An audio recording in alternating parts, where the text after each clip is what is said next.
வணக்கம். சற்று முன் கிடைக்கப்பெற்ற மிக மிக முக்கியமான செய்தி ஒன்று வெளியாகியுள்ளது. துணை முதல்வர் உதயநிதி ஸ்டாலின் பண்ணை வீட்டில் அமலாக்கத்துறை அதிகாரிகள் அதிரடியான சோதனைகளை நடத்தி வருகிறார்கள். பிரபல போதை மருந்து கடத்தல் மன்னன் ஜாபர் சாதிக் அவர்களுக்கும் உதயநிதி ஸ்டாலின் அவர்களுக்கும் நெருங்கிய நண்பர்கள் என்ற முறையில் பழக்கம் இருப்பதன் காரணமாக 2021 சட்டமன்ற தேர்தலுக்கு பிறகு திமுக வெற்றியடைந்ததற்கு பிறகுதான் தமிழகத்தில் மட்டுமல்ல, இந்தியாவில் மட்டுமல்ல, பிற மாநிலங்களுக்கும் வெளிநாடுகளுக்கும் போதை மருந்துகளை ஏற்றுமதி, அதாவது தேங்காய் பவுடராக மாற்றி இவர்கள் ஏற்றுமதி செய்திருப்பதாக உண்மைகளையும் கூறியிருக்கிறார்கள்.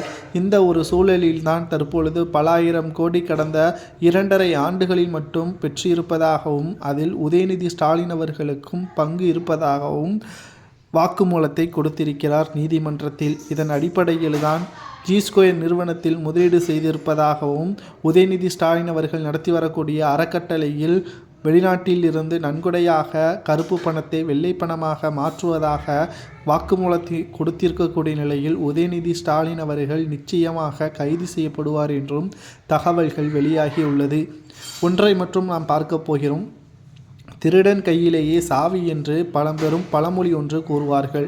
அதுதான் தற்பொழுது தமிழகத்தில் நடந்து கொண்டிருக்கிறது. உதயநிதியாக இருக்கட்டும், ஸ்டாலினாக இருக்கட்டும், மற்ற அமைச்சர்களாக இருக்கட்டும், வழக்குகள் இல்லாமல் இருக்கிறதா? அவர்களை ஏன் மீண்டும் மீண்டும் தமிழக மக்கள் தேர்வு செய்கிறார்கள்? போதை மருந்துகள் முதலாவதாக தவறு செய்யக்கூடிய வகையில் அமைகிறது. அடுத்தடுத்து கொலை, கொள்ளை, கற்பழிப்பு மற்றும் பல்வேறு விதமான இளைஞர்கள் வழிகட்ட வழியில் செயல்படுவதில் அனைத்திற்கும் முதலாவது படியாக போதை மருந்து தான் இருக்கிறது. கள்ளச்சாராயத்தை ஒழிக்க முடியவில்லை, டாஸ்மாகை குறைக்க முடியவில்லை. ஆனாலும் போதை மருந்துகளை ஊக்குவிக்கும் படியில் திமுக அதிகமாகிக் கொண்டுதான் இருக்கிறது. கைது செய்யப்பட்ட பிரபல போதை மருந்து கடத்தல் மன்னன் ஜாபர் சாதிக் அவர்கள் கொடுத்த வாக்குமூலத்தின் அடிப்படையில் இன்று இரவிற்குள் உதயநிதியை விசாரணைக்காக அழைத்து செல்வார்கள்.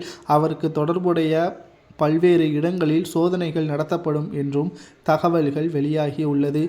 உறுதியாகிவிட்டால் உதயநிதிக்கும் ஜாபர் சாதிக்குக்கும் போதை மருந்து கடத்தல் தொடர்பு உறுதியாகிவிட்டால் நிச்சயமாக அவரது எம்எல்ஏ, அமைச்சர், துணை முதல்வர் பதவி கூட பறிபோகக்கூடும் என்ற தகவல் சமூக வலைதளங்களில் வைரலாக பரவி வருகிறது. ஒன்றை மட்டும் நாம் மறந்துவிடக்கூடாது. உதயநிதி ஸ்டாலின் அவர்களது தலையில் விழுந்த மிகப்பெரிய ஒரு இடியாக பார்க்கப்படுகிறது. உதயநிதி ஸ்டாலின் அவர்களுக்கு நிச்சயமாக கைது நடவடிக்கை மேற்கொள்ளப்பட்டு அவருக்கு தண்டனை வழங்க வேண்டும் என்றால் எத்தனை ஆண்டு வழங்குவீர்கள் என்பதை கமெண்டில் கூறுங்கள்.